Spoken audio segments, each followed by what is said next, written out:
ഈ മനോഹരമായ മുഹൂർത്തത്തിന്, ചരിത്ര മുഹൂർത്തത്തിന് സാക്ഷ്യം വഹിക്കാൻ കഴിഞ്ഞതിൽ ഞാൻ ദൈവത്തോട് നന്ദി പറയുന്നു. നമുക്കെല്ലാം പ്രിയങ്കരനായ അഭിവന്ദ്യനായ കർദിനാൾ ക്ലീമീസ് ബാവ തിരുമേനിയുടെ ഈ രജത ജൂബിലി ആഘോഷങ്ങൾക്കായിട്ടാണ് നമ്മളെല്ലാവരും ഇവിടെ ഒത്തുചേർന്നിരിക്കുന്നത്.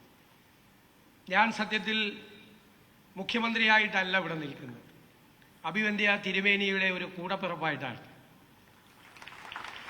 ഞാൻ കാണാൻ ചെല്ലുമ്പോഴെല്ലാം സ്നേഹവാത്സല്യങ്ങൾ പകർന്നു തന്ന്, ആത്മവിശ്വാസം തന്ന്, എല്ലാ പ്രതിസന്ധികളെയും നേരിടാനുള്ള ഊർജം പകർന്നു തരുന്ന, അക്ഷരാർത്ഥത്തിൽ എൻ്റെ സഹോദര തുല്യനായ ഒരാളാണ് തിരുമേനി എന്ന് ഞാൻ അഭിമാനത്തോടു കൂടി പറയാൻ ആഗ്രഹിക്കുന്നു.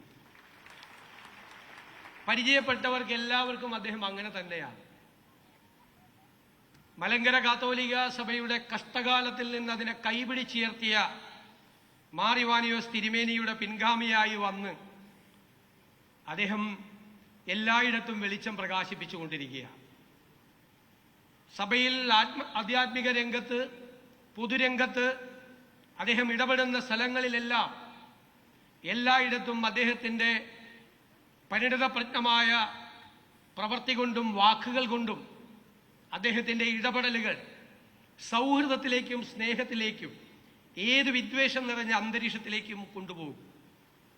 ദൈവികമായ ഒരു സാന്നിധ്യം അദ്ദേഹത്തിൻ്റെ ഹൃദയത്തിലുണ്ട് എന്ന് നമുക്ക് തോന്നിപ്പിക്കുന്ന തരത്തിലുള്ള പ്രവർത്തനങ്ങളും വാക്കുകളുമാണ് അദ്ദേഹം എപ്പോഴും നൽകാറുള്ളത്.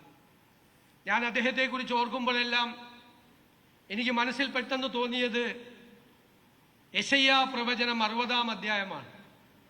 അതിലിങ്ങനെ പറയുന്നു: എഴുന്നേറ്റ് പ്രകാശിപ്പിക്കുക, നിന്റെ പ്രകാശം വന്നിരിക്കുന്നു, യഹോവയുടെ തേജസ് നിന്റെ മേൽ ഉദിക്കും. അന്ധകാരം ഭൂമിയെയും കൂരിരുട്ട് ജാതികളെയും മൂടും. യഹോവ നിന്റെ മേൽ ഉദിക്കും, യഹോവയുടെ തേജസ് നിന്റെ മേൽ പ്രത്യക്ഷമാകും. ജാതികൾ നിന്റെ പ്രകാശത്തിലേക്കും രാജാക്കന്മാർ നിന്റെ പ്രഭാവലയത്തിലേക്കും വരും. നീ തല ഉയർത്തി ചുറ്റും നോക്കുക, എല്ലാവരും ഒന്നിച്ചുകൂടി നിന്റെ അടുക്കലേക്ക് വരും. നിന്റെ പുത്രന്മാർ ദൂരെ നിന്ന് വരും, നിന്റെ പുത്രിമാർ അവരെ പാർശ്വത്തിലാക്കി അവർ വരും. നീ അത് കണ്ട് ശോഭിക്കും, നിന്റെ ഹൃദയം പിടച്ചു വികസിക്കും. സമുദ്രത്തിൻ്റെ ധനം നിന്റെ അടുക്കലേക്ക് വരും, ജാതികളുടെ സമ്പത്ത് നിന്റെ അടുക്കലേക്ക് വരും. യെശയ്യാ പ്രവാചകൻ പറഞ്ഞതുപോലെ പ്രകാശിച്ചു കൊണ്ടിരിക്കുന്ന ഒരാളാണ്. ദൈവത്തിൻ്റെ പ്രകാശം അദ്ദേഹത്തിൻ്റെ മേൽ പതിച്ചിരിക്കുന്നു. ആ പ്രകാശത്തിലാണ് അദ്ദേഹം പ്രകാശിച്ചുകൊണ്ട് മറ്റുള്ളവർക്ക് പ്രകാശം പകർന്നുകൊണ്ട് ജീവിക്കുന്ന ഒരാളാണ് എന്ന് ഞാൻ പ്രത്യേകം പരാമർശിക്കാൻ ആഗ്രഹിക്കുന്നു. അക്ഷരാർത്ഥത്തിൽ യെശയ്യാ പ്രവാചകന്റെ വാക്കുകൾ അദ്ദേഹവുമായും അദ്ദേഹത്തിൻ്റെ പ്രവർത്തികളുമായി ചേർന്ന് നിൽക്കും. വേദപുസ്തകത്തിൽ ഏറ്റവും കൂടുതൽ പറയുന്നത് പ്രകാശത്തെക്കുറിച്ചാണ്.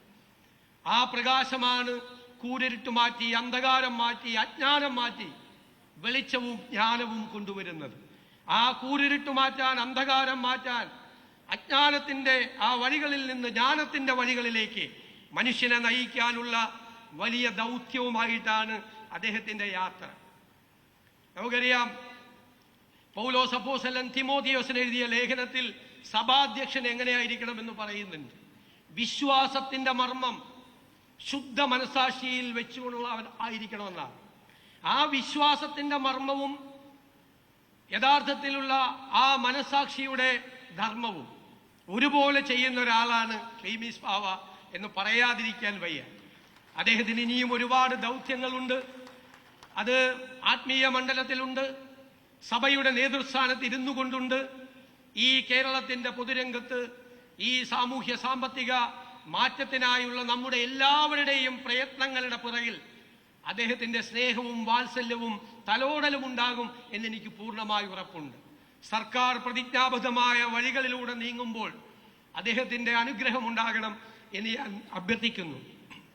അതുപോലെ ക്രൈസ്തവ സമൂഹം ഇന്ന് രാജ്യത്തെല്ലായിടത്തും വലിയ അരക്ഷിതബോധം നേരിടുന്ന ഒരു കാലഘട്ടത്തിൽ ആ അരക്ഷിതത്വത്തിൽ നിന്ന് അവരെ രക്ഷിക്കാൻ, അവർക്ക് ആത്മവിശ്വാസം പകർന്നു കൊടുത്ത് അവരെ യഥാർത്ഥ വഴികളിലേക്ക് നയിക്കാൻ, ആ വിശ്വാസത്തിലേക്ക്, പ്രത്യാശയിലേക്ക് അവരെ നയിക്കാൻ അദ്ദേഹത്തിൻ്റെ നേതൃത്വത്തിന് കഴിയട്ടെ എന്ന് കൂടി ആശംസിച്ചുകൊണ്ട് ഞാൻ ഈ രജത ജൂബിലി ആഘോഷങ്ങളുടെ സമ്മേളനം നിങ്ങളുടെ എല്ലാവരുടെയും അനുവാദത്തോടെ പ്രാർത്ഥനകളോടെ നിർവഹിച്ചതായി അറിയിക്കുന്നു. നന്ദി.